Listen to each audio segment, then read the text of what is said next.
England won, Italy won, but it is Italy that are European champions in a game that, to be honest, I think from pure neutral, it was a very entertaining final, very very entertaining. I think both teams, deserved to be in the final by the way they played. England obviously went ahead when Luke Shaw scored, and to be honest, I think England dominated in the first half. Really took the initiative against Italy, and we really should have. And I said, I think earlier on I tweeted, I was like, we really need the second goal to kill the game off. If we scored the second goal, I don't really think Italy come back in this game, especially with the likes of chiesa and stuff like that coming off. And then in the second half, things changed. Italy really got into their stride, their possession, and they really came at England. And then I think, to make matters worse, I think when we took off Declan Rice and almost went back to a 4-2-3-1, we almost handed Italy the midfield. And then obviously they get a corner, and it's a jammy goal. It's very jammy. Obviously Bonucci scores it, but like Pickford, to be honest, had a very, very good game. He saved that initial shot, the rebound, no one's tracking him, and Bonucci scores. It's 1-1. And then, to be honest, for the rest of that second half, England are really on the ropes. They sort of got back into it shortly. But one of the things that I take issue with this game is that, like, Mason Mount, to be honest, had a terrible game, man. Mason Mount was bad. And, you know, it obviously worked up until this point, but this is, again, where someone like Grealish, you know, we really needed someone like Grealish to really create that creativity to win us fouls, etc. And to cause... I'm not saying he would have won, but we needed to make that change sooner. And Mount basically played too long for me, to be honest. I really don't know what Mount really gave on the team aside from defending. But there was no real defending because we were under pressure. You know, we needed to win some balls. We needed to do something, and that just didn't happen, you know. So, yeah, it's annoying. Very, very annoying.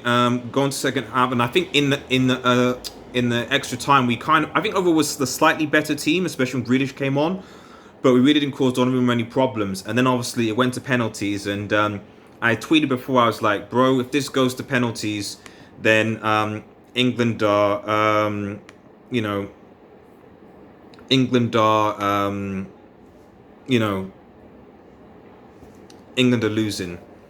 England are losing because Donnarumma has saved multiple penalty shootouts, and he's and I literally said we need to kill the game off in 90 minutes because Donnarumma and the pressure and amount is going to be an issue. And to be fair, it started well, and Pickford saved 2 penalties, man. And it's a similar thing to Switzerland, saved 2 penalties, man. But I've got to pray for likes of Rashford, Sancho, and Saka, man.